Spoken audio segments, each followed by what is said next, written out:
Libro de los Hechos, decíamos que probablemente un buen nombre es Hechos, más que de los apóstoles, es Hechos del Espíritu Santo, ¿verdad? Era un buen nombre y que fue el nombre original de este libro.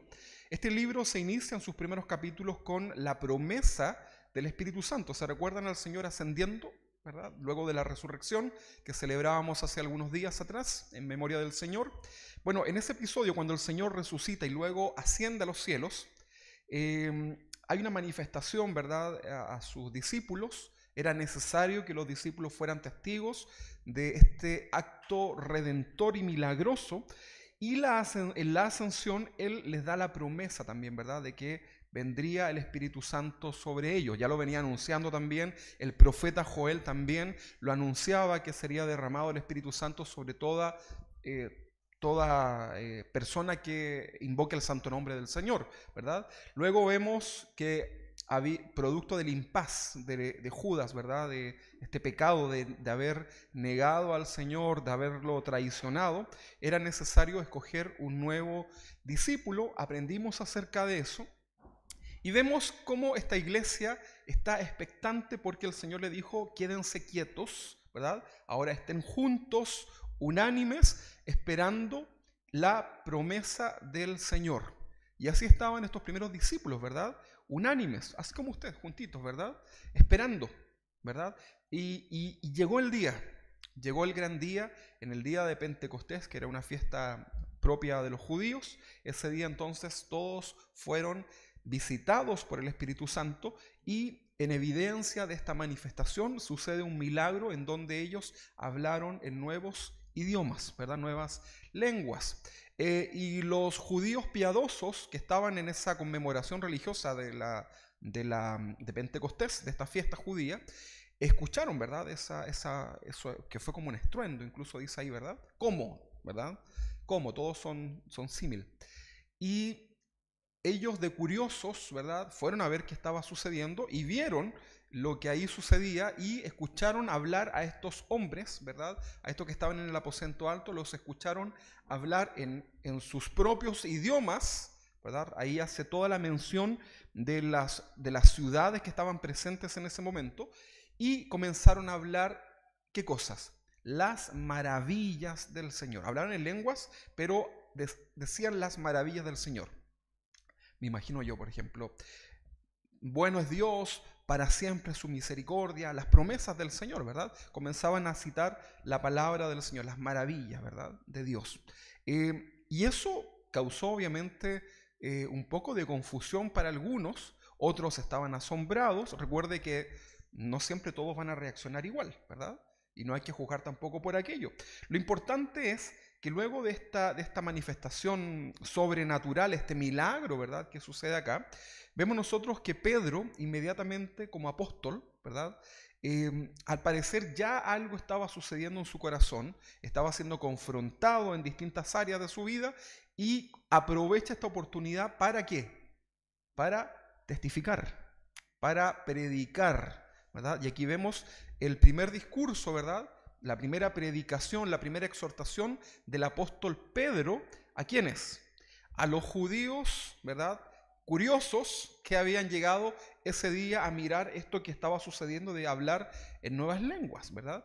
Entonces comienza el apóstol a hablarles acerca del Mesías. Pero acá nosotros es en donde hemos aprendido cómo debemos predicar verdaderamente el Evangelio, ¿verdad? Lo primero que él hace, el apóstol, es decirle: ustedes están burlando porque dicen que ellos están borrachos. Es imposible, son las 9 de la mañana, imposible que ellos estén borrachos, ¿verdad? Lo que aquí sucede, y los lleva inmediatamente a la palabra del Señor, ¿verdad? No se fue con los testimonios ni que el sueño, inmediatamente a la palabra del Señor, y los confronta, ¿verdad? Esto lo que ustedes acaban de ver, les dice, es lo anunciado por el profeta. ¿Qué profeta era? Joel, muy bien, ¿verdad? Cuando dijo que derramaré de mi espíritu sobre toda carne. Hoy día algunos dicen que esto es el avivamiento, ¿verdad? La verdad que eh, bastante difícil, ¿verdad? Dice la Biblia que hallará fe en la tierra cuando Él venga, ¿verdad? Sin embargo, Él viene a buscar una iglesia, ¿verdad? Temerosa. Que ese avivamiento no sea masificado, sino que sea en tu corazón, ¿verdad? Si tú crees y quieres un avivamiento en tu vida, parte por tu vida personal, ¿verdad? Porque a veces reducimos la presencia del Señor a cosas parafernálicas, ¿verdad? Pero todo parte en tu corazón. Luego, en tu matrimonio, luego en tu familia, con tus hijos, con tu entorno, tus vecinos, tu trabajo, tu iglesia local, etcétera, ¿verdad?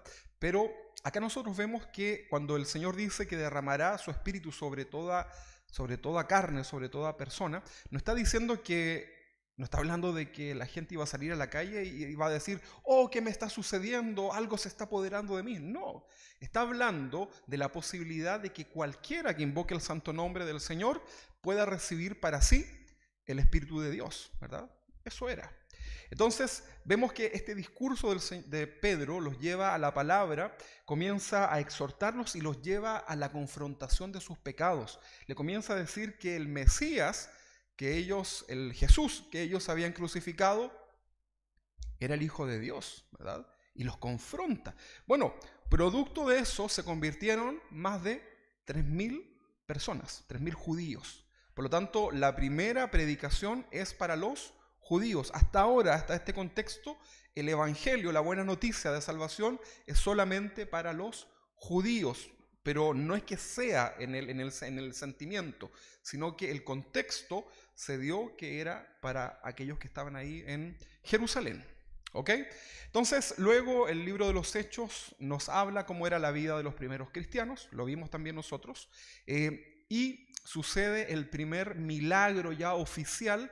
Ya habían habido muchos milagros en el ministerio público de Jesús, pero ahora era el turno de un milagro hecho en el contexto del inicio de la iglesia primitiva a través de los apóstoles, ¿verdad? ¿Qué apóstol fue? Estamos hablando de la curación de un cojo. Entendemos que era un paralítico, una persona que no podía caminar de nacimiento. Se recuerda que estaba a la entrada del templo y Pedro con su amigo Juan, ¿verdad? Le dice, no tengo plata ni oro, pero lo que tengo te doy. En el nombre de Jesús, recibe, ¿verdad?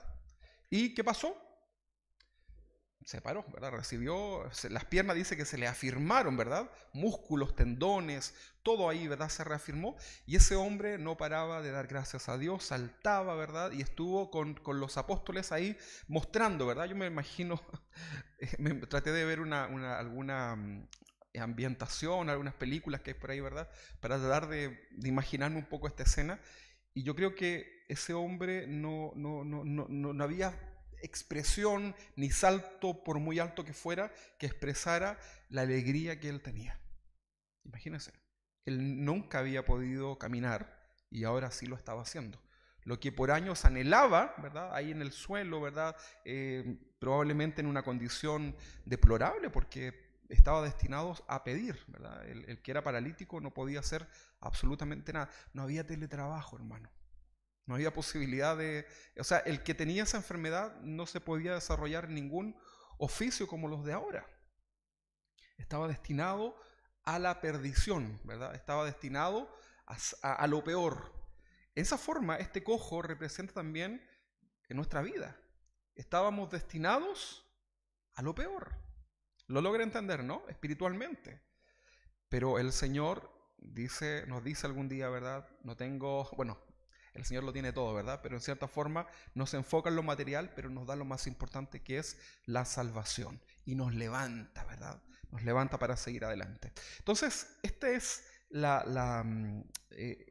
aparece entonces esta escena de este milagro del cojo.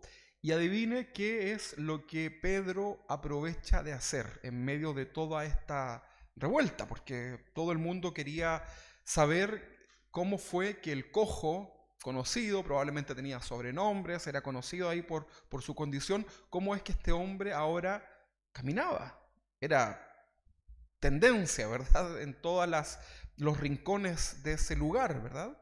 Entonces Pedro aprovecha entonces esta instancia para nuevamente hacer un discurso. Cuando hablamos de un discurso, estamos hablando de una predicación, ¿verdad? Aprovecha esta instancia, ¿verdad? Y aquí nosotros vemos a Pedro ahora haciendo este discurso en un pórtico, ¿verdad? Que estaba dentro de ese lugar, que era el pórtico llamado de Salomón, ¿verdad? Entonces ahí vemos nosotros el primer, este ya segundo, bueno, tienen que haber existido muchos más, pero este es uno de los importantes que están relatados en el libro de los Hechos. Quiero que usted me acompañe para ir en contexto y podamos entrar hoy día a este mensaje que confronta, parte 2.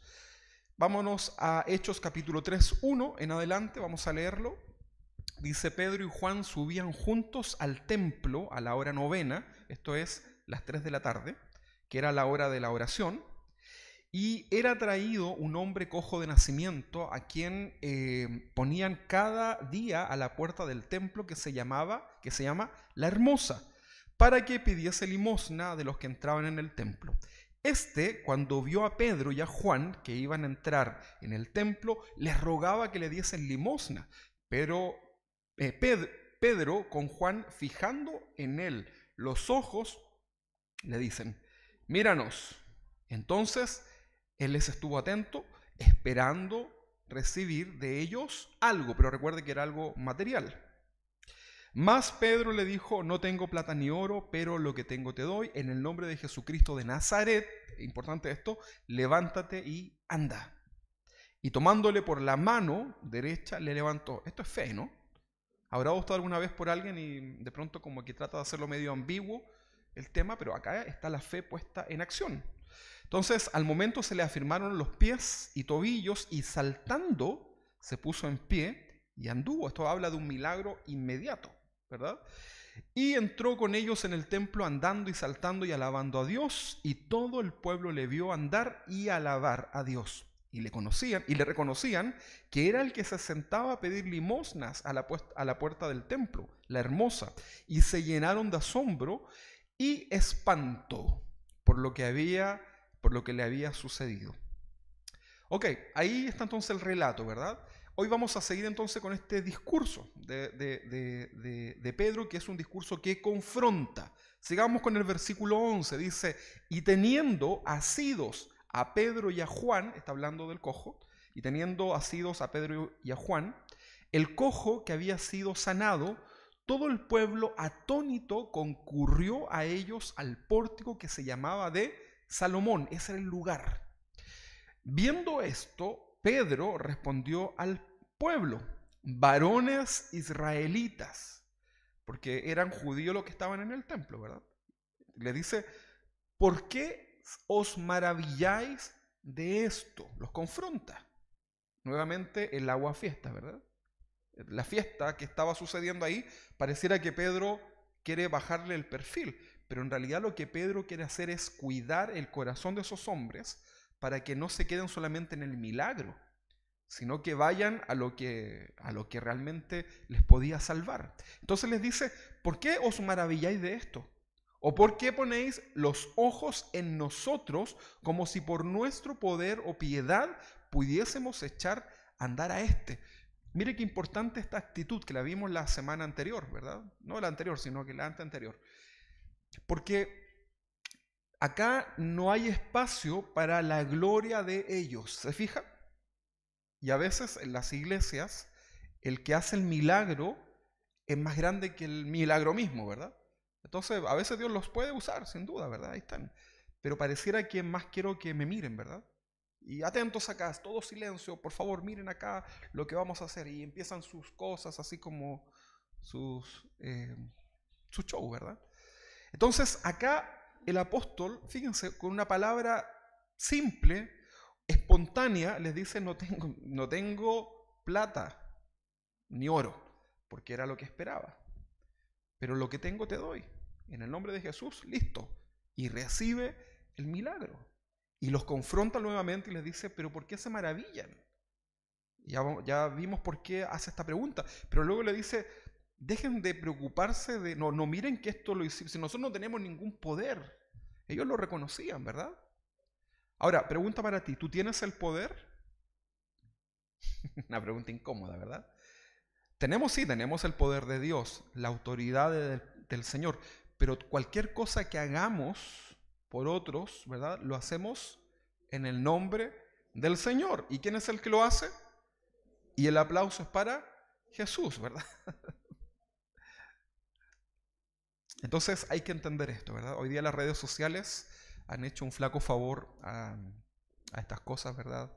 Del Señor, porque la gente inconscientemente pone la mirada en los hombres, lamentablemente. Y nos falta tal vez a los pastores, a los ministros, esta frase, ¿verdad? ¿O por qué ponéis los ojos en nosotros como si por nuestro poder o piedad hubiésemos hecho andar a este?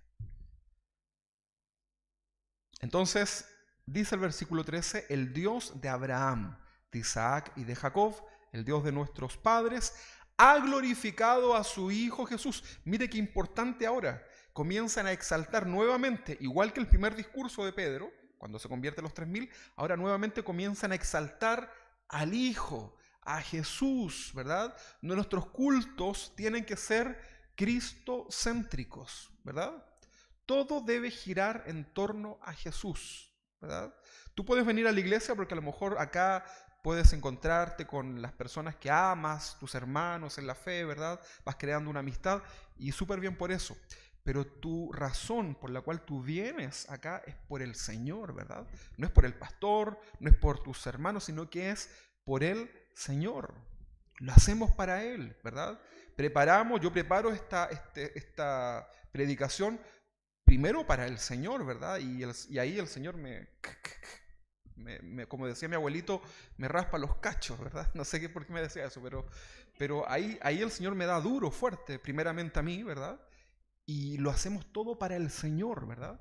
Y usted lo escucha, porque a nadie le gusta que le estén diciendo las cosas, las cuantas verdades, pero usted lo escucha por amor al Señor, ¿verdad? Usted no tiene que mirarme, ojalá pudiéramos poner una cortina acá y usted escuchara solamente la voz del Señor a su vida y saque todo lo malo, porque hay muchas cosas que yo le puedo decir que van a estar de sobra, pero nuestro culto, nuestro servicio tiene que ser absolutamente cristocéntrico. No hay nada más importante que el Señor. Es necesario que nosotros menguemos y que Él sea exaltado, que Él sobresalga, ¿verdad? Jesucristo es nuestro Señor. Que si tú ves a tu hermano, a través de tu hermano tú veas a Jesús. ¿Sí? Que si te ven a ti, que no te vean a ti, que vean la obra del Señor en tu vida. Que digan, uy, ¿cómo era este, verdad? Y ahora que tiene a Jesús, mira lo que ha hecho el Señor en su vida. Para la gloria del Señor, ¿verdad? Ok. Entonces dice acá el versículo 13 dice, el Dios de Abraham, de Isaac y de Jacob, el Dios de nuestros padres, ha glorificado ¿a quién? A su Hijo Jesús. Glorificar es una palabra importante, ¿verdad? Ha glorificado a su Hijo Jesús, a quien vosotros entregasteis y negasteis delante de Pilato. O sea, los confronta, ¿no? ¿Te gusta que te hagan responsable de las cosas malas que has hecho en tu vida? No, ¿verdad? Algunos incluso no soportan cuando la esposa o alguien te dice, el jefe, no sé, te dice, bueno, al jefe lo aguanta, ¿verdad? Cuando te dice lo que está mal y salen, ¿verdad? Se van. Pero acá fíjense cómo Pedro los está confrontando. Les estaba pasando algo en el corazón. Dice, más vosotros, versículo 14, más vosotros negasteis al santo y al justo y pedisteis que se os diese un homicida. Este ejemplo es bien fuerte porque utilizó al santo y justo a cambio de un homicida. ¿Logra entender la diferencia, no? Ok, vamos a hablar de esto hoy día. Y matasteis al autor de la vida, a quien Dios ha resucitado de los muertos, de lo cual nosotros somos testigos. Y por la fe en su nombre, a este que vosotros veis y conocéis, está hablando del cojo, ¿verdad? Bueno, ya no era cojo. Le ha confirmado su nombre y la fe que es por él ha dado a este completa sanidad en presencia de todos vosotros. Mas ahora, hermanos, ¿Por qué les dirá hermanos? Porque eran judíos. Pedro, recuerden que Pedro y Juan, ni los apóstoles, ni Jesús, no dejaron de ser judíos. No son evangélicos, ¿verdad? Eso es un nombre posterior, ¿verdad? Ni cristiano incluso, ¿verdad? Fue completamente posterior. Entonces le dice, más ahora, hermanos, sé que por ignorancia lo habéis hecho, la misericordia de Dios ahora, ¿verdad? Como también vuestros gobernantes. Pero Dios ha cumplido así lo que había antes anunciado por boca de sus profetas, que su ungido, vale decir su Cristo, había de padecer. Entonces, en la enseñanza anterior, si no la pudo escuchar, hágalo, hablamos acerca de cómo el apóstol levanta, en este caso al Cristo, ¿verdad?, al ungido, como el Hijo de Dios, ¿verdad? Y hablamos acerca de esa condición. Cuando tú prediques a alguien, tienes que decirle a las personas que Jesús es el Hijo de Dios, ¿verdad? No puedes presentar a Jesús como un profeta más. No puedes presentar a Jesús como el milagrero de la Biblia. No puedes presentar al Jesús que te cumple todos los deseos, ¿verdad? Hemos dicho anteriormente como el genio de la lámpara, ¿verdad? Que lo frotas y tienes 3 deseos para pedirle. No, ¿verdad? Tú debes presentar a Jesús como el Hijo de Dios en toda su condición de Dios, porque Jesús es Dios. Ok, también hablábamos de Jesús, porque aquí habla de Jesús de Nazaret, ¿verdad? Qué importante es esto, ¿verdad? Porque Jesús hay muchos. Dice la Biblia, el Señor nos advierte que vendrán muchos en su nombre, muchos falsos por los demás, ¿verdad? Entonces es importante, en este caso, no es para que usted diga Jesús de Nazaret, porque probablemente a usted no le hace mucho sentido el Nazaret, pero para ellos, para su contexto cultural, sí, ¿verdad? Es como que dijéramos el Rubén de Padre Hurtado. Le hace más sentido a lo mejor, ¿verdad? Que decir el Rubén del mundo, porque ¿cuántos Rubénes hay, verdad? Ahora no me estoy comparando con Jesús, no piense eso. Pero entienda que acá está el Jesús de Nazaret tiene mucho sentido. Todo lo que hagamos lo hacemos en el nombre de Jesús, ¿verdad? Y usted debe ser muy cuidadoso de hacer algo que Jesús jamás haría. ¿Se recuerda? Si alguien, por ejemplo, va a usted y le dice, dijo Rubén que, no sé, que mate a su hijo. Y usted que me conoce, ¿cree que yo le diría eso? ¿Sí? No, ¿verdad? No. Jamás, ¿verdad? Entonces, hay algo que va de la mano, ¿verdad? Entonces, cuando decimos algo en el nombre de Jesús, estamos diciendo algo que Jesús haría.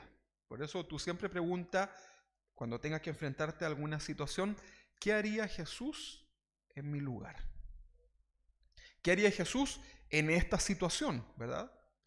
Y actúa y imita a Jesús en eso, ¿verdad? Entonces entendamos. Entonces vimos que Pedro presenta a Jesús como el Hijo de Dios, el Todopoderoso, habla del nombre de Jesús, que ya lo vimos, y hoy día vamos a hablar de el santo y justo a cambio de un homicida.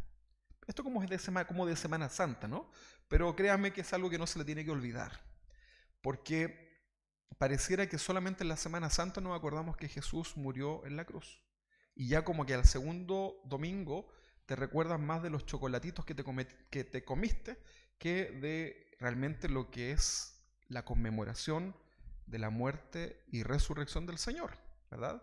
Entonces, acá dice el santo y justo a cambio de un homicida. Dice Hechos capítulo 3, ahí mismo donde estábamos, el versículo 14, dice, más vosotros negasteis al santo y justo y pedisteis que se os diese un homicida. ¿Qué le parece esta? Acá está haciendo alusión a un hecho cuando la multitud tuvo que escoger entre soltar a un asesino llamado Barrabás o a Jesús. Y la gente dijo, Barrabás, ¿verdad? Maten a Jesús, clávelo en la cruz, ¿verdad? Está hablando de esa elección. ¿Usted qué habría hecho? Probablemente a Jesús, ¿verdad? No, mi Jesús, ¿verdad? Pero vamos a darnos cuenta cómo en nuestra vida diaria esta escena espiritualmente vuelve a aparecer y muchas veces preferimos al homicida, representado en cualquier pecado, ¿verdad? Antes de el justo y santo. Entonces, ahora, en esta pregunta, ¿verdad? ¿A quién prefieres? ¿Al santo y justo a cambio del homicida? No hay comparación para usted hoy día en este contexto, ¿verdad? ¿Cómo alguien podría preferir a un homicida en el contexto general en vez de un hombre inocente que les ayudó? ¿Cómo? Dígame usted cómo. ¿Usted preferiría hoy día escoger a un homicida en vez de un hombre que a lo mejor no ha hecho nada?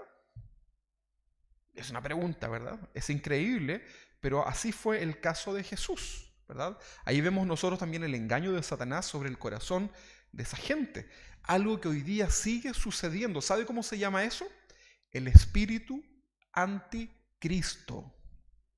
Porque a veces nos centramos como el anticristo, como el personaje. Pero eso va a ser la nada si lo que ha hecho más daño es este espíritu anticristo, todo lo que se opone a lo que Dios dice. Y hoy día vivimos una sociedad anticristo, ¿no? A usted le llega a dar miedo decir que hay que amar al prójimo, que es un principio bíblico, ¿verdad? Porque va a saltar alguien y te va a decir, pero no a todos los prójimos, ¿verdad? Y tienen sus argumentos bien fuertes. Una de las cosas que yo aprendo de todas estas ideologías que hoy día hay, a mí me dejan una tremenda lección, algo bueno incluso. ¿Sabe qué es? La pasión con que ellos defienden sus principios. Para nosotros malos probablemente. Pero que alguien se atreva a decirles algo en contra. ¿O no? ¿Le ha tocado vivir eso, no? Ahora, no es para que usted ande haciendo pelea por todas partes, pero yo aprendo de eso, ¿verdad? Porque hay una convicción, fíjese que esa es la razón. Hay una convicción para ellos, en la ideología que ellos defiendan, incluso hasta las políticas, ¿verdad? Hay una convicción de que tienen la verdad y lo comparten a todo el mundo, ¿verdad? Se hacen ver, se muestran, ¿verdad? Y no toleran que alguien vaya, se sienten ofendidos, ¿verdad? Entonces, ¿qué podemos rescatar de eso? La pasión. Nos falta. Nos falta la pasión que tiene la gente que le gusta el fútbol, ¿verdad? El otro día veía, alguien compartió por una red social un niñito que lloraba con un partido de fútbol, ¿verdad? Que ganaba su equipo. Yo lo miraba, yo más que el niñito ni me preocupé de eso, pero me dio como que el corazón se me apretó porque cómo un equipo de fútbol puede apasionar tanto a una persona y no el Señor, ¿verdad? Es como extraño eso, ¿no? Pero esa es la realidad, esa es nuestra realidad. O lo que sea, si no tiene que ser solamente el fútbol, puede ser lo que tú te guste, incluso un hobby, ¿verdad? ¿Cuántos tienen algún hobby que les guste? A mí hay hartas cosas que me gustan, ¿verdad? Y uno se apasiona, ¿verdad? Pero más nos tiene que apasionar el Señor, ¿verdad?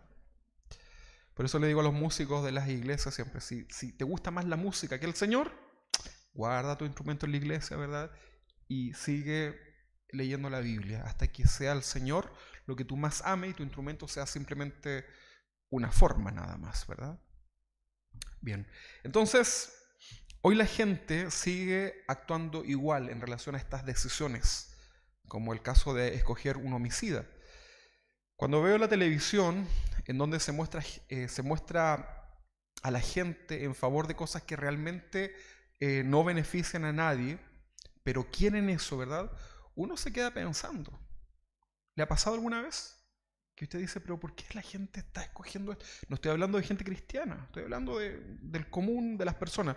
Y uno dice, pero ¿cómo pueden querer escoger algo que antes, tal vez hace 10 años, era tan evidente que no era algo bueno, ¿verdad?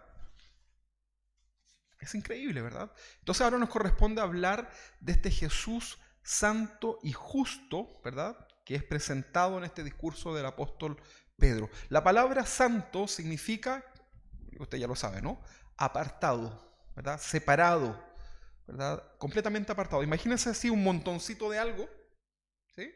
Y usted aparta, saca de acá, lo saca de esa unidad y lo pone completamente aparte, separado, ¿verdad? Entonces la palabra santo significa apartado para Dios, en el caso de este contexto.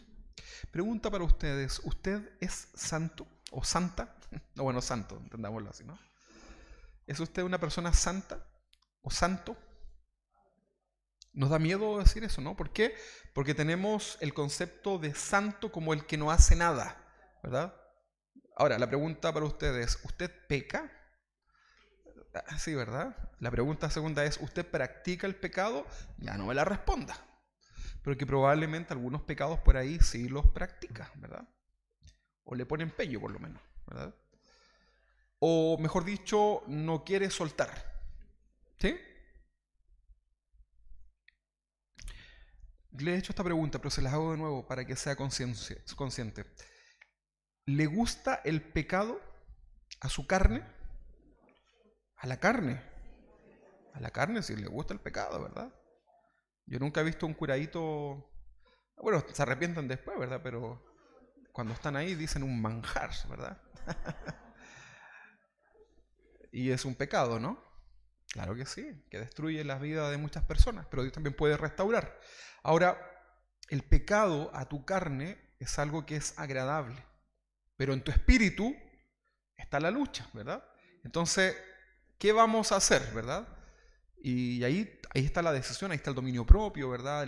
Tantas cosas que el Señor pide que tú tienes que hacer, ¿verdad? Porque la obra la hace el Señor, ya no eres más esclavo del pecado, pero el que tiene que decidir eres tú y yo, ¿verdad? Frente al pecado.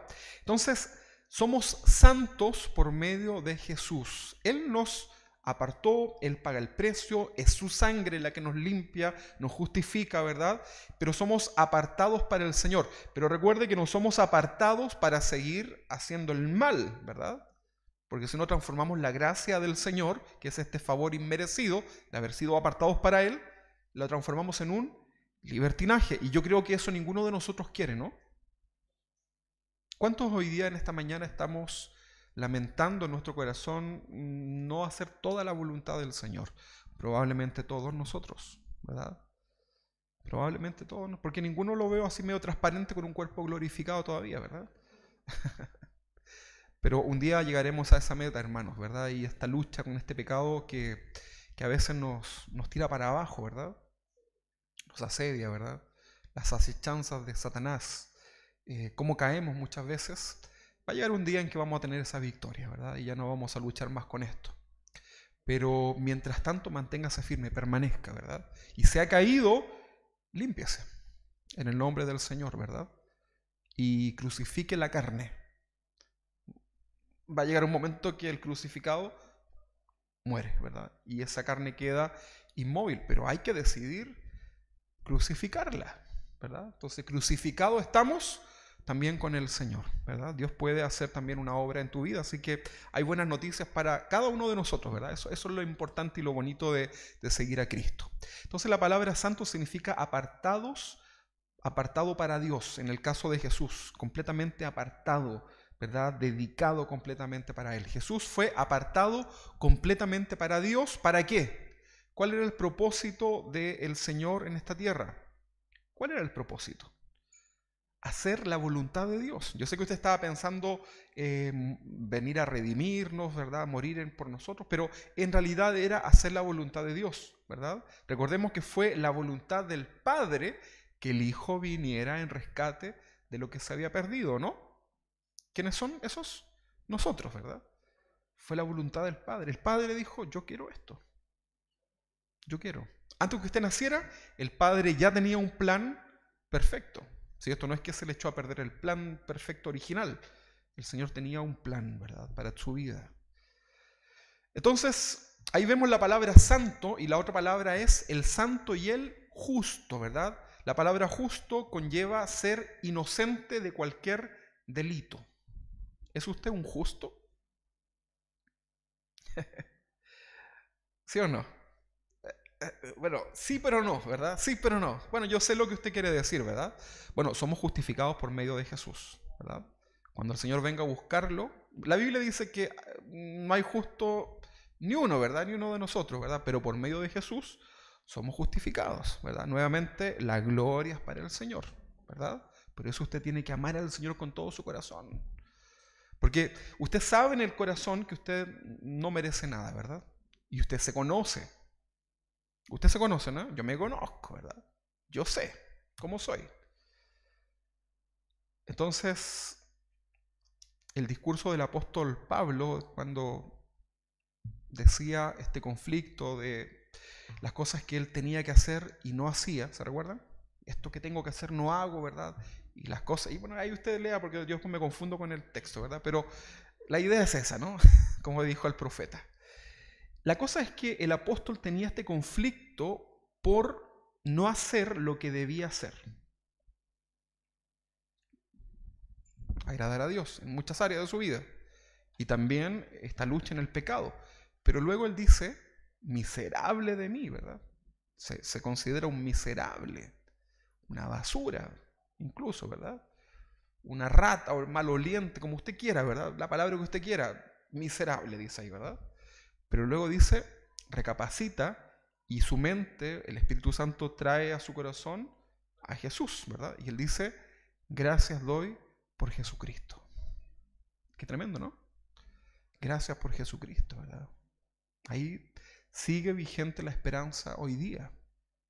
Cuando nos portamos mal delante del Señor y transgredimos brutalmente su palabra, si todavía tienes un corazón contrito y humillado,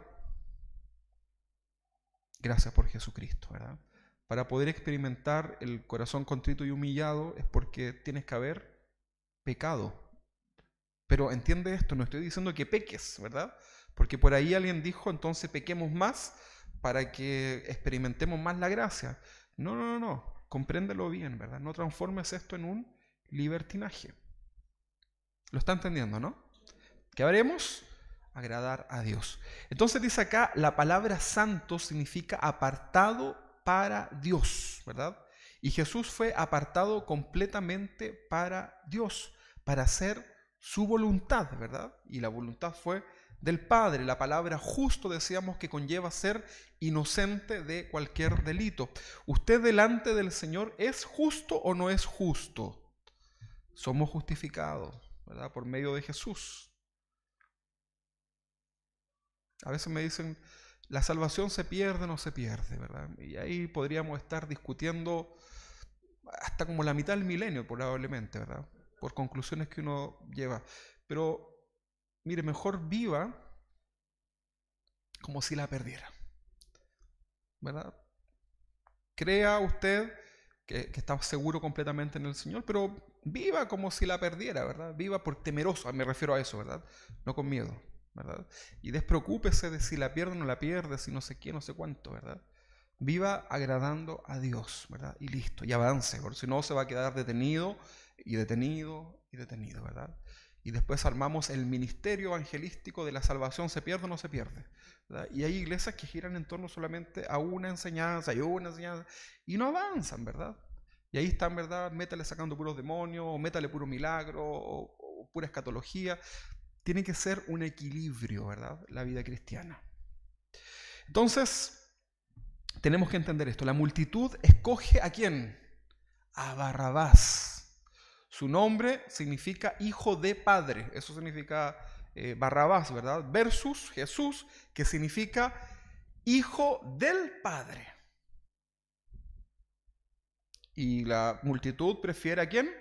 A Barrabás. Ahora, no necesitamos el origen de su nombre para darnos cuenta que era un homicida, un asesino llamado Barrabás, ¿verdad? Probablemente de ahí en adelante nadie le llamaba a sus hijos Barrabás, ¿verdad? ¿Le pondría usted a su hijo Barrabás?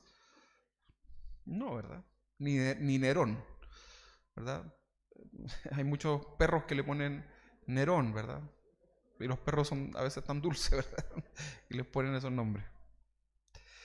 Pero bueno, Entonces ahora recordemos que todo lo que sucede es parte del plan divino y perfecto del Señor. Cuando tú leas la Biblia no pienses que Jesús va perdiendo. Cuando lo leas en la cruz, ¿verdad? No pienses así como que usted tiene garantizada la victoria, ¿verdad? Pase lo que pase, el Señor tiene la victoria. Fíjese que si usted lee la historia del cristianismo, si lee la historia en general, usted se va a dar cuenta que siempre el Señor tiene la victoria. ¿Sí o no? A pesar del rechazo de este mundo, a pesar de que todo el mundo entero probablemente, o gran parte, odia todo lo relacionado con Dios, se sigue rigiendo a lo que Dios ha establecido. ¿Sí? Y ahí usted puede estudiar un poquito la escatología y se va a dar cuenta cómo las profecías de la antigüedad ya revelaron, ¿verdad? Y dictaminaron de parte del corazón de Dios cómo sería todo, ¿verdad?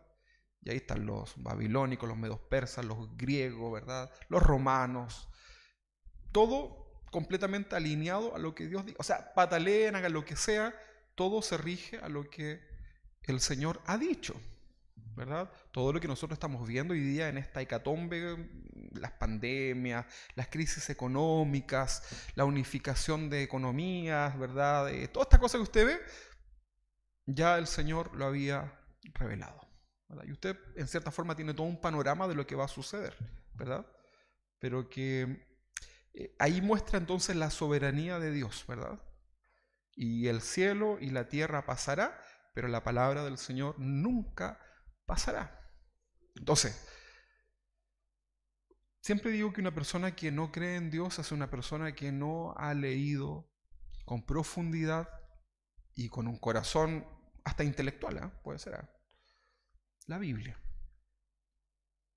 Entonces, lo invito a que pueda usted leer la palabra del Señor. Amén.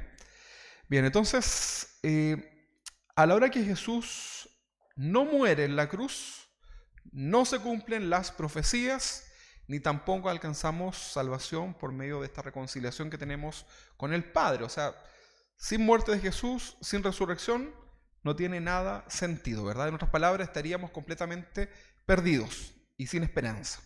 Entonces, es muy importante entender que el mensaje de Pedro confronta a los mismos judíos de haber rechazado al Mesías, al santo y al justo, que no tenía nada que haber hecho, al que fue apartado por Dios. Mire, yo le digo a usted la palabra Mesías y probablemente a usted no le pasa nada. ¿Sí? Mire, Mesías, Jesús, Cristo, Jesucristo, Yeshua. ¿Le pasó algo, no? Para usted eso es Dios, ¿verdad? El Hijo de Dios. Pero la palabra Mesías, en el contexto de los judíos, era el Mesías. O sea, no hay otro Mesías. Era el Mesías, ¿verdad? El esperado, el anhelado, el ungido, ¿verdad? El profetizado por los grandes profetas de la antigüedad. Entonces, tenemos que entender esto, ¿verdad? Acá nosotros, ellos están entendiendo en cierta forma que el hombre que habían asesinado era el Mesías.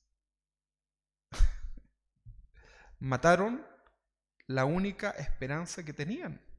Ellos sabían claramente la función del Mesías, que era libertar al pueblo judío de la opresión, de todo lo que ellos habían vivido. Recuerden ustedes que el pueblo de Israel venía oprimido desde Babilonia, ¿verdad? Desde la antigüedad. Entonces la frase autor de la vida se refiere a alguien que es originador, pionero, iniciador en algo, ¿verdad? Bueno, está hablando del que da la vida, ¿verdad? Del Dios Todopoderoso.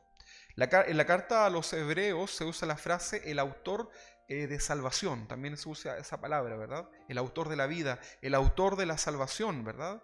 Luego en esta misma carta se usa la palabra el autor de la fe, el autor de la vida, el autor de la fe, el autor de la salvación, ¿verdad? Está hablando de Jesús.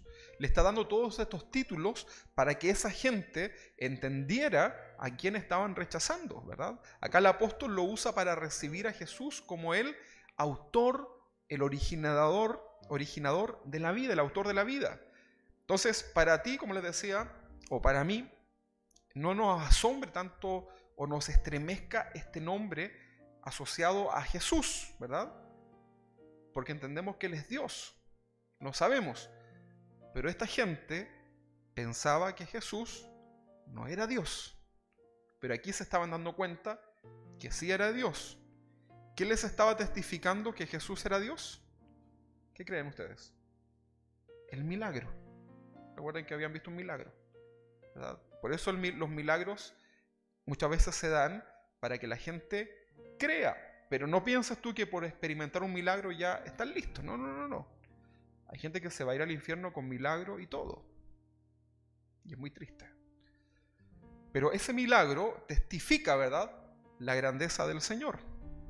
Por eso tu vida es el principal milagro. Mi vida, ¿verdad? De lo que Dios ha hecho en ti, ¿verdad? Como eras antes y como eres ahora. Entonces, cuando tú eres un milagro andante, tú testificas del Señor y los otros van a decir, yo quiero ser o vivir lo que tú estás viviendo, ¿verdad? Ahora, si tú no eres testimonio, mejor ni pronuncies a Jesús, ¿verdad? Di que eres ateo, agnóstico, ¿verdad? No sé, que crees en los ovnis. Pero no digas que crees en Jesús, porque vas a ser una piedra de tropiezo para otros.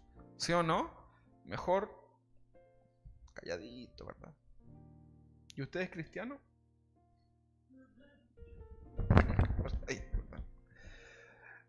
Mejor ni digas, ¿verdad?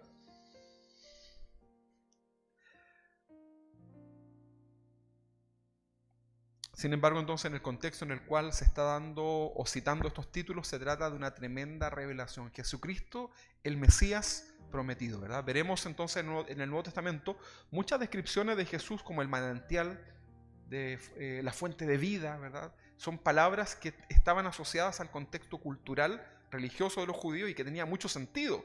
Para usted nada, ¿verdad? Él es la fuente de vida. ¿Le dice algo a usted? Probablemente no mucho, ¿verdad? La resurrección del Señor fue algo que supo toda la región, ¿verdad? Fue la noticia más comentada y que nadie pudo refutarla. No pudieron refutarla, ¿verdad? Acá no habían videos, estos videos arreglados que hay hoy día, ¿verdad?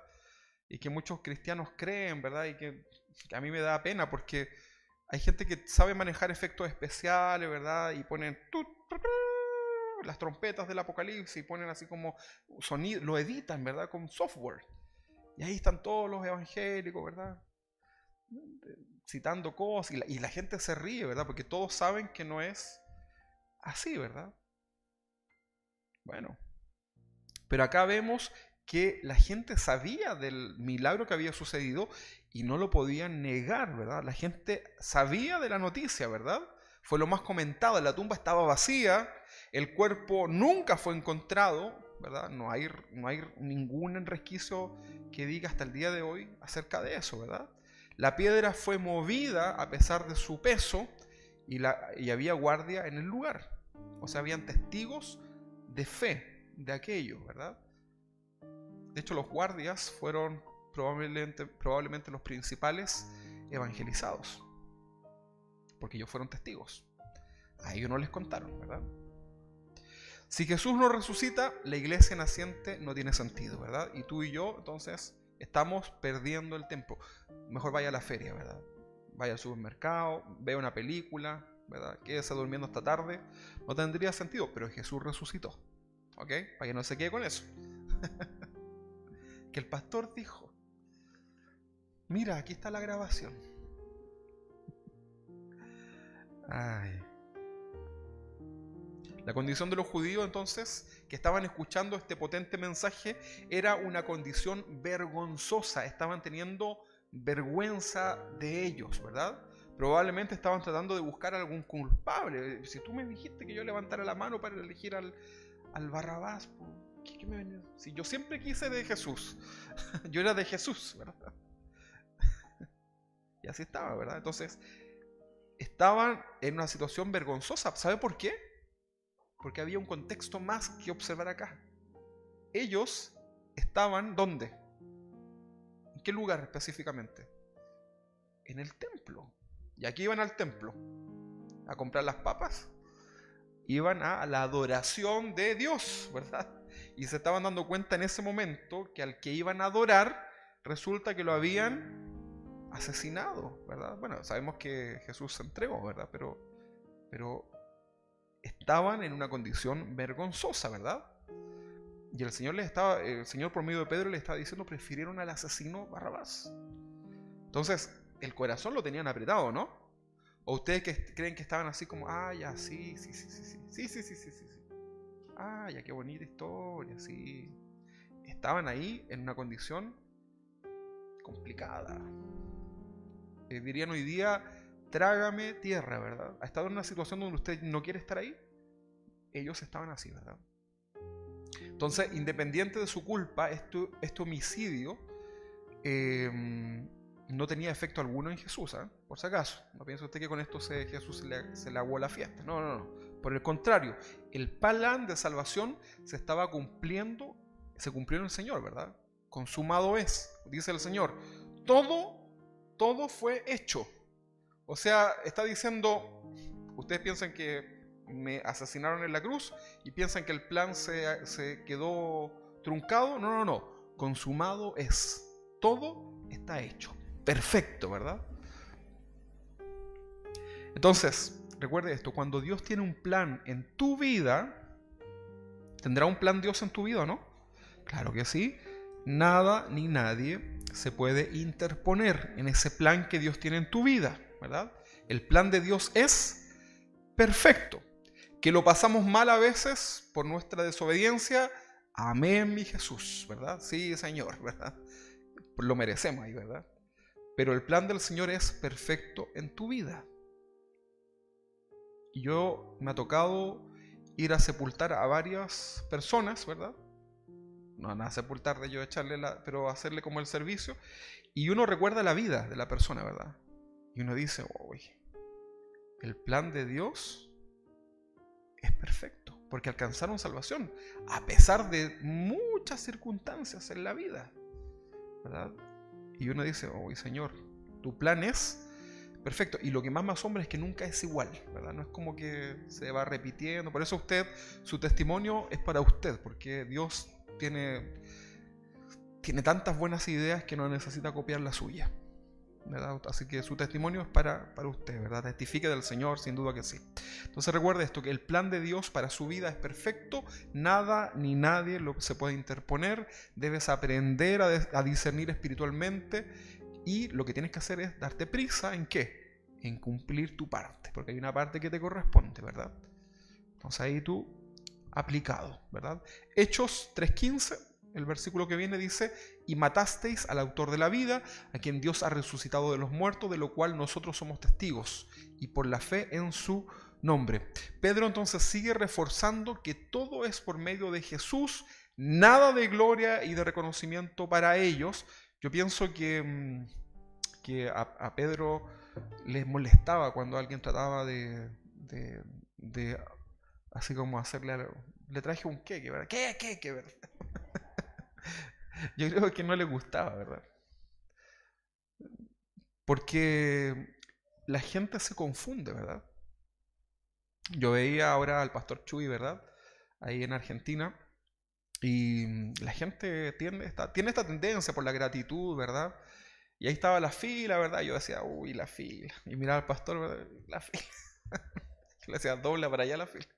Porque la gente quería saludarlo, ¿verdad? Quería saludarlo, darle las gracias. Y el pastor se daba el tiempo al final del culto, ¿verdad? Como 800 personas. Entonces, pasaba la gente. Pero el pastor siempre cuida esto, ¿verdad? ¿Verdad?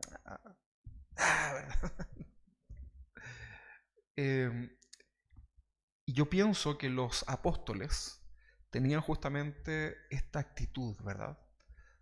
De cuidar su corazón, ¿verdad?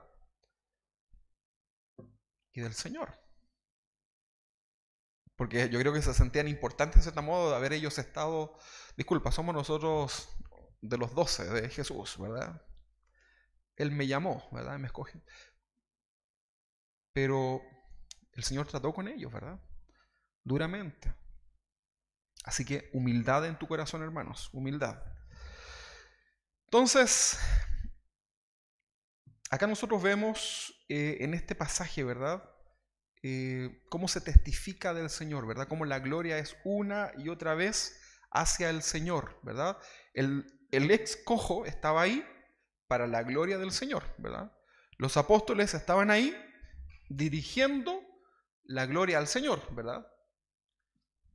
Y llevándolos, aprovechando la oportunidad sin esperar nada, de predicarles, ¿verdad? No pierdas la oportunidad de predicar si Dios te pone esa oportunidad, ¿verdad? Y sé prudente, por supuesto, pero no lo pierdas. Entonces todo esto confirmaba que Jesús es el Señor, ¿verdad? Pedro y Juan pudieron atribuirse a ellos mismos ese poder y toda esa gloria por el milagro que había sucedido, pero prefirieron ellos, en obediencia a Dios, de que la gloria sea para Él. Ahora, según la tradición apostólica, vemos que Pedro, luego de exaltar el lugar que le corresponde a Jesús, ¿verdad? Como Hijo de Dios, declara culpable a los oyentes, llevándolos al arrepentimiento. ¿Se fijan los pasos? Exaltación del Señor, los lleva a la palabra y eres culpable, ¿verdad? No se la arregló, no le puso anestesia, ¿verdad? Fue directo a lo que le convocaba, ¿verdad? El libro de los Salmos describe a Dios como el manantial de vida, que de él fluye toda la vida. El Salmo 36:9 dice, porque contigo está el manantial de la vida. En tu luz veremos la luz. ¿Quieres tú beber y ser parte de ese manantial? Sin duda que sí, ¿verdad? Pero el apóstol les está enseñando que hay esperanza en el Señor, pero nos está olvidando de decirle la verdad de que son culpables y que están en peligro. ¿O no? Claro que sí. Entonces ahora se dirige a ellos como hermanos. Fíjense lo que dice el versículo 16, 3:16 de Hechos. Y por la fe en su nombre, en el 17 en realidad, voy a leer del 16, dice, y por la fe en su nombre, a vosotros veis y conocéis, le ha confirmado su nombre, y la fe que es por él, ha dado a este completa sanidad en presencia de todos vosotros, hablando del exparalítico, ¿verdad?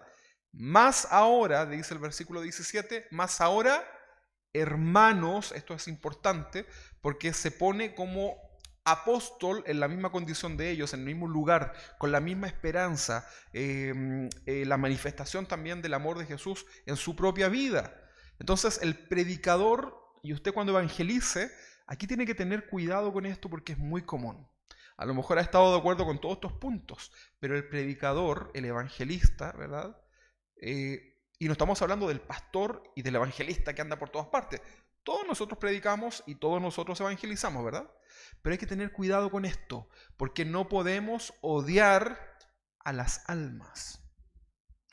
Por muy brutal que pueda ser ese pecado que cometen, ¿verdad?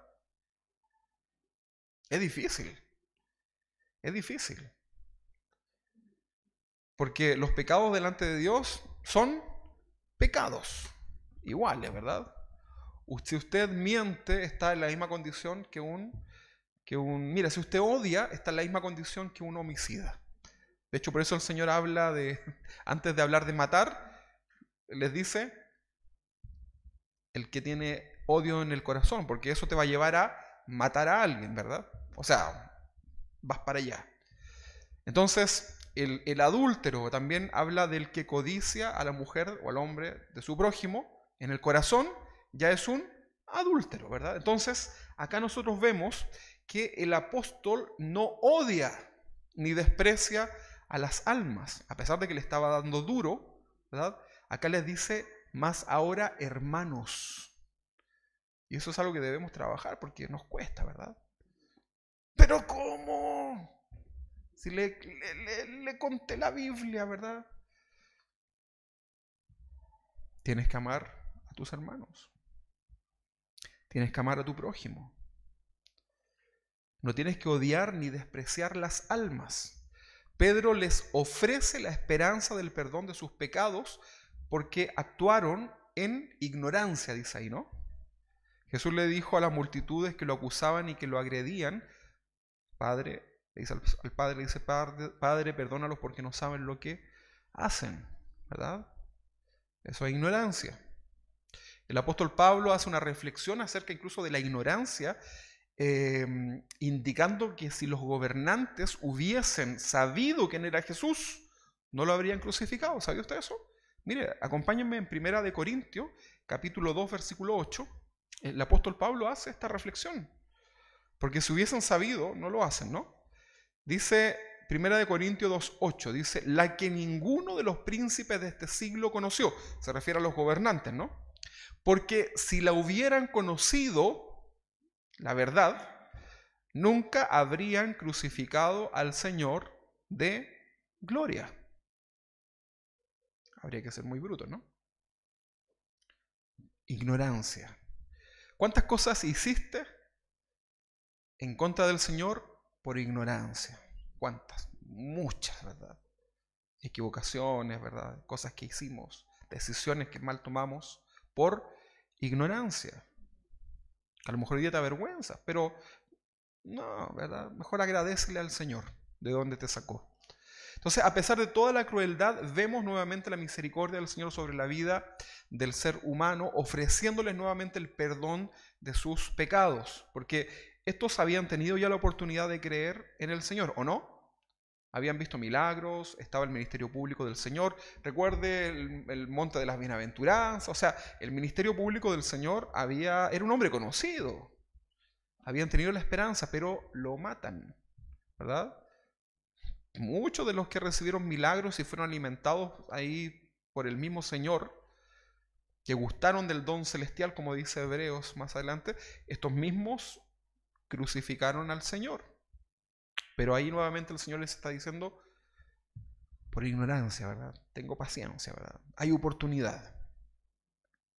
La misericordia acá manifestada por el reconocimiento de su ignorancia, a pesar de que había mucha claridad en la manifestación de que Jesús era el Cristo y el Mesías, ¿verdad? Pero aún así hay misericordia del Señor.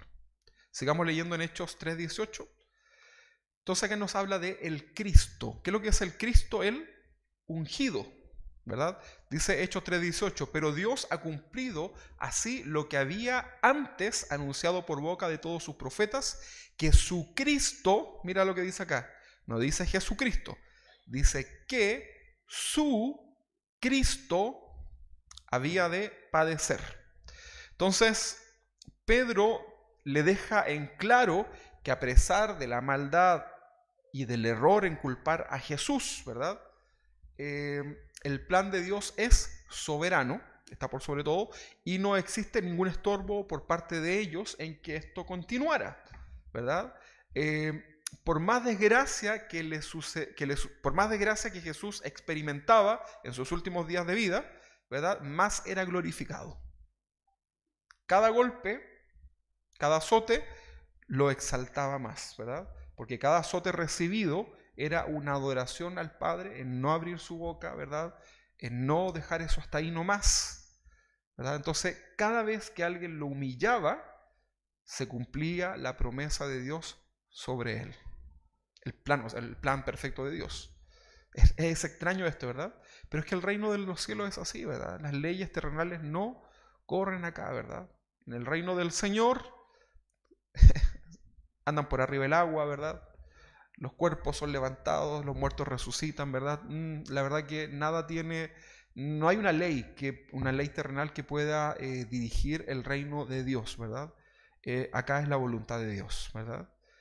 Entonces, por más desgracia que le sucedía a Jesús, más era glorificado. La maldición de morir en la cruz no descalificó a Jesús, el Cristo, el ungido, del plan soberano de Dios. Los profetas anunciaron con todo detalle que el ungido, iba a padecer, incluyendo el rechazo de sufrir por parte de su propio pueblo. Por eso acá lo menciona como el Cristo, el que ellos esperaban, ¿verdad? Es importante esto, ¿eh?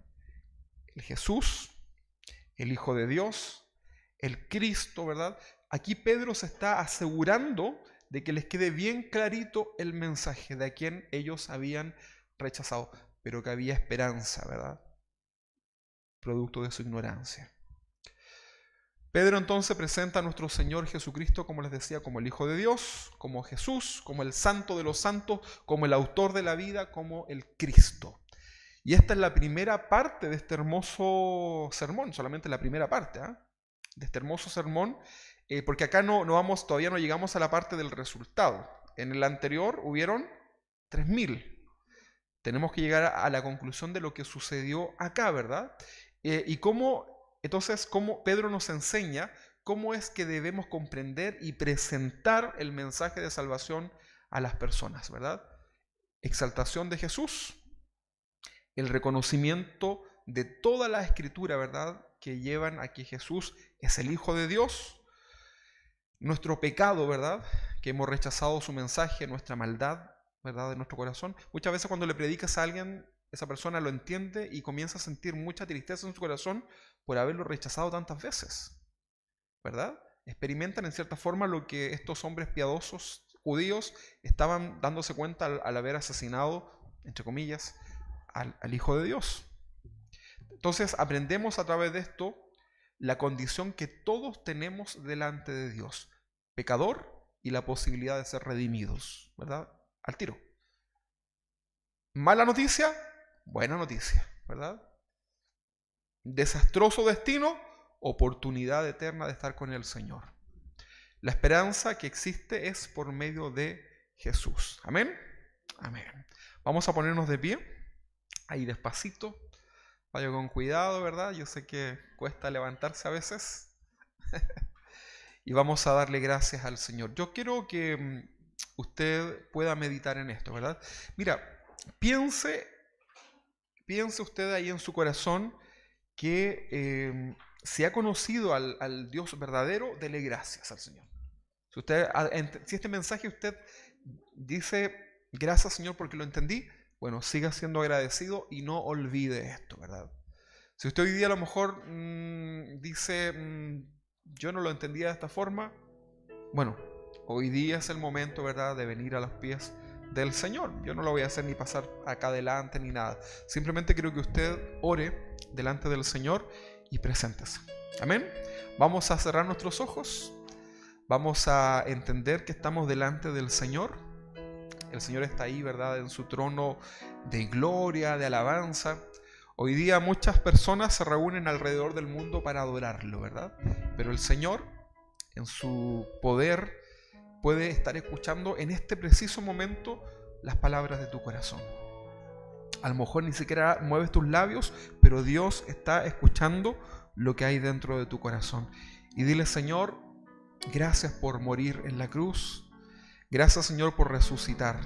Gracias, Señor, porque hoy mis oídos físicos están escuchando tu palabra, pero mi corazón, en mi espíritu, Señor, recibo, Señor, tu palabra de buena noticia. Gracias, Padre, porque confirmas hoy mi buena decisión, Señor, al escoger seguirte a ti, Señor, como Señor y Salvador.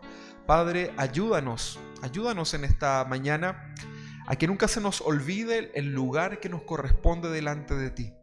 Señor, muchas veces te servimos apresuradamente porque olvidamos que tú eres el Hijo de Dios. Olvidamos que tú eres el Jesús de Nazaret. Olvidamos que tú eres el santo y justo. Señor, ayúdanos en esta mañana a que tu santo nombre, Señor, tu condición de único y gran Dios, gobierne nuestros corazones, Señor, nuestra mente, nuestro corazón, Padre, que podamos entender que es realmente un deleite poder estar sirviéndote, Señor, y poder comprender, Señor, hoy día con un poquito más de claridad tu mensaje. Señor, ahora nos vamos con una misión, Padre, porque estamos aprendiendo por medio de este mensaje de Pedro en ese pórtico de Salomón. Estamos aprendiendo cómo es que tú quieres que tu iglesia te presente. Señor, ayúdanos, danos amor en nuestro corazón por las almas, que podamos ver la necesidad que tienen ellas al no tenerte en sus corazones. Señor, y que podamos tener esa gracia que proviene de ti para declarar tu palabra, Señor, para abrir nuestros labios y que sean tus palabras, Señor. Ayúdanos, Señor, a no torcer ese mensaje que salva, que proviene de ti, Señor. Ayúdanos a poder abrir nuestra boca, Señor, y tener también la valentía, Señor, de poder llevar a esas personas, Señor, a tus pies, con tu palabra, Señor. En el nombre de Jesús oramos, Señor. Ayúdanos, Señor, danos tu gracia. Señor, vivimos tiempos difíciles, probablemente tiempos finales, y sabemos lo difícil que es, Señor, hoy día predicar, pero necesitamos, Señor, salir de este lugar a proclamar tu palabra. Señor, no vamos a esperar a hacer una gran campaña evangelística, a tener una gran estrategia. No, Señor, vamos a ir afuera, Señor, y con nuestra vida, con nuestro testimonio, vamos a predicar tu palabra, Señor, y abriremos nuestra boca, Señor, cuando tú nos digas a las personas, Señor, que tú pongas a nuestro alrededor. Padre bendito, te glorificamos y te damos gracias, Señor. Ahora, Señor, bendice a tu iglesia, Señor, bendice a tu pueblo. Y así como ese cojo recibió, Señor, un milagro en su vida, Padre, tú también puedes hacer un milagro en cada uno de nosotros, Señor. Y en obediencia, Señor, al congregarnos en este día, recibimos, Señor, en nuestras vidas esa bendición que proviene de ti, Señor, para poder enfrentar esta semana, Señor, con tu ayuda, Padre. En el nombre de Jesús, bendecimos a nuestros hermanos que están en este lugar. Bendecimos, Señor, a los que están en sus casas, Señor, a los que nos escuchan de otros países. Señor, bendíceles grandemente y nos vamos gozosos, Señor, por tu buena noticia. En el nombre de Jesús, amén y amén. Gracias, Señor.